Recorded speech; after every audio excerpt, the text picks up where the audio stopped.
आज हम लोग चिंतन के विषय में अध्ययन करेंगे। चिंतन को इंग्लिश में थिंकिंग कहा जाता है। ये थिंकिंग होता क्या है? थिंक मतलब सोचना। कोई भी चीज, किसी भी समस्या के बारे में आप जो कुछ भी सोचते हैं वो आप लोग का चिंतन कहलाता है। कई बार मन में ख्याल आता है ना कि हम लोग देश के राष्ट्रपति होते हैं, काश हम देश के बहुत अमीर व्यक्ति बन जाते हैं, एक दिन मैं बन जाऊंगा, एक दिन हम गाड़ी खरीद लेंगे। तो इस तरह का बहुत सारा सोच आता है, तो इसको भी चिंतन कहते हैं। और कई बार क्या होता है, बहुत अचानक से आपको भूख लगी और खाना नहीं बना हुआ है, तो आप क्या सोचिएगा, अब ये खाना बनाना है, ये भी आप सोचिए, तो ये आपका ये भी चिंतन होता है। चिंतन दो टाइप के होते हैं, एक यथार्थवादी चिंतन होते हैं और एक सौलीन चिंतन होते हैं। तो आगे हम लोग पढ़ेंगे। पहले हम लोग जानते हैं कि ये चिंतन है क्या। किसी भी समस्या का समाधान करने के लिए हमारे मन में जो भी विचार उत्पन्न होते हैं, वही विचार क्या कहलाता है? चिंतन। चिंतन का आरंभ समस्या उत्पन्न होने से होता है और जब तक समस्या का समाधान खत्म ना हो जाए तब तक ये चलता रहता है। मतलब कि चिंतन का आरंभ कब होता है? जब समस्या हम लोग के मन में आए और समस्या समाप्त होने पर ये समाप्त हो जाता है। अब चिंतन कितने प्रकार के होते हैं? दो प्रकार के। एक सौलीन चिंतन, जिसको कि ऑर्टिस्टिक थिंकिंग बोलते हैं। ऐसी कल्पना करना जिसका कोई वास्तविक स्वरूप ना हो, उसको सौलीन चिंतन कहते हैं। मन के अंदर जो हम लोग ख्याली पुलाव पकाते रहते हैं कि एक दिन बहुत बड़े आदमी बन जाएंगे, एक दिन राष्ट्रपति बन जाएंगे, एक दिन के लिए मोदी बनने का ख्वाब, तो ये वाला जो ख्वाब है, ये आपका सौलीन चिंतन हो गया। एक दिन के लिए हम ये बन जाते तो कुछ भी बड़ा बन जाते, अंबानी बन जाते, इस तरह का जो ख्वाब देखना, ये आपका वास्तविक स्वरूप ना होके सौलीन होता है। दूसरा आता है आप लोग का यथार्थवादी चिंतन, जिसको रियलिस्टिक बोलते हैं थिंकिंग। रियलिस्टिक क्या होता है? रियल मतलब ये सच्चा होता है। रियलिस्टिक रियलिस्टिक में क्या होता है? यह चिंतन वास्तविकता से संबंधित होता है। ये चिंतन जो होता है वास्तविकता से संबंधित होता है। मतलब कि जैसे कि आपका फोन चार्ज खत्म हो गया है, तो फिर से आप क्या कीजिएगा, फोन को चार्ज में लगाइएगा। तो पहले तो सोचिएगा फोन चार्ज खत्म हो गया, अब उसको चार्ज में लगाना है। तो ये आपका रियल थिंकिंग हो गया। अब रियलिस्टिक थिंकिंग तीन प्रकार के होते हैं, एक अभिसारी, एक अपसारी और एक आलोचनात्मक। तीन टाइप के होते हैं। एक कॉन्वर्जेंट थिंकिंग होता है, दूसरा डाइवर्जेंट थिंकिंग और तीसरा क्रिटिकल थिंकिंग होता है। तो अभिसारी चिंतन क्या होता है उसके बारे में जानते हैं।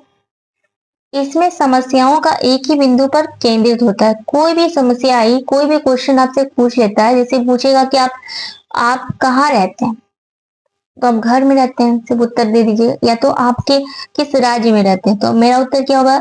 झारखंड राज्य। तो ये मेरा एक एक क्वेश्चन का एक आंसर होना, इसको बोलते हैं एक ही बिंदु पर केंद्रित होना। जैसे कि भारत की राजधानी के बारे में पूछा गया, तो आप बोलिएगा नई दिल्ली।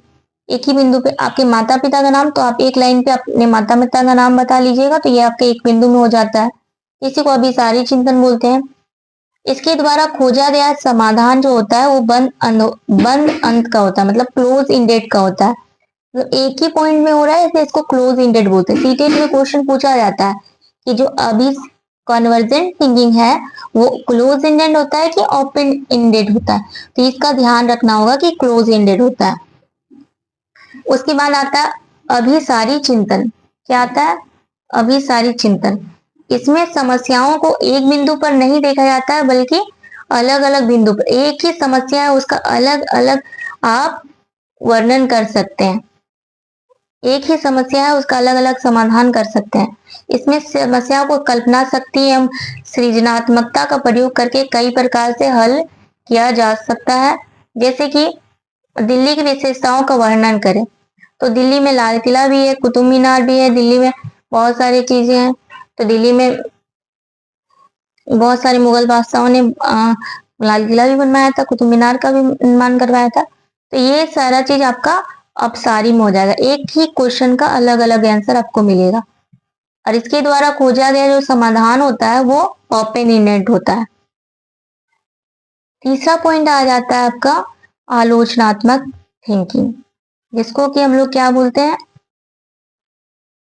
क्रिटिकल थिंकिंग में बोलते हैं।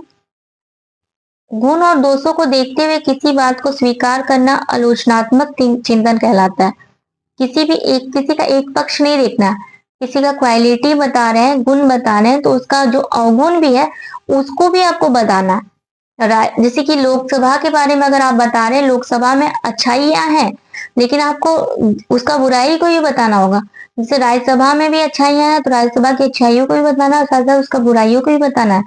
कि राज्यसभा में कोई भी विधेयक जाता है तो 15 दिन 3 महीने तक ही उसको रखना होता है। कई बार बहुत सारे विधेयक जो होते हैं 15 दिन के बाद, जैसे कि धन विधेयक 15 दिन के अंदर ही आपको ट्रांसफर करना पड़ता है। तो राज्यसभा के पास कम शक्तियां हैं। इस तरह से कुछ अच्छाई बताना है तो कुछ उसकी बुराई भी बताना है। चिंतन के सामान्य प्रकार। अब क्या क्या टाइप्स है थिंकिंग का उसको हम लोग जानते हैं। तो चिंतन के 4 टाइप्स होते हैं। एक का नाम है प्रत्यक्षात्मक चिंतन, जिसको कॉन्क्रीट बोला जाता है या फिर मूर्त चिंतन भी बोला जाता है। प्रत्यक्षात्मक चिंतन, जो चीजें दिखाई देती है उसके बारे में चिंतन करना मूर्त चिंतन कहलाता है। मूर्त के बारे में जीन पियाजे जी के थ्योरी में भी आप लोगों ने पढ़ा होगा कि कॉन्क्रीट क्या है।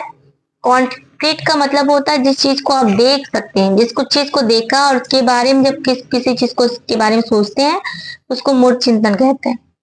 जैसे आपने धनबाद देखा है तो धनबाद के बारे में चिंतन करें तो ये मूर्त, अमेरिका नहीं देखा और उसके बारे में चिंतन करें तो अमूर्त हो जाता है। पर फिर होता है प्रत्यात्मक चिंतन, जिसको अमूर्त बोलते हैं। जो चीजें दिखाई नहीं देती है उसके बारे में विचार करना ही प्रत्यात्मक होता है। बिना देखे किसी चीज के बारे में विचार करना वो आपका हो जाता है प्रत्यात्मक, जिसको कि एब्स्ट्रैक्ट भी बोला जाता है, अमूर्त चिंतन भी बोला जाता है। फिर आता है काल्पनिक चिंतन। पूर्व अनुभवों के आधार पर जो हम कल्पना करते हैं वो काल्पनिक होता है। बहुत सारी चीजों के बारे में हम लोग कल्पना करने लगते हैं ना, तो पूर्व अनुभव के आधार पे कि यहाँ गए थे फिर वहां जाएंगे तो ऐसा होगा, तो ये सारा चीज आपका काल्पनिक में आ जाएगा। फिर आता है तार्किक चिंतन। किसी चीज या वस्तु के बारे में तर्क करना, सोचना, विचार करना, तर्क करना, ये सारा चीज तार्किक चिंतन में आ जाता है। तार्किक चिंतन में आता है। यह चिंतन का सर्वोत्तम स्तर होता है। यह चिंतन का क्या होता है? सर्वोच्च स्तर होता है। किसी चीज के बारे में तर्क करना, विचार करना तार्किक चिंतन के अंतर्गत आता है और यह चिंतन का सर्वोत्तम स्तर होता है।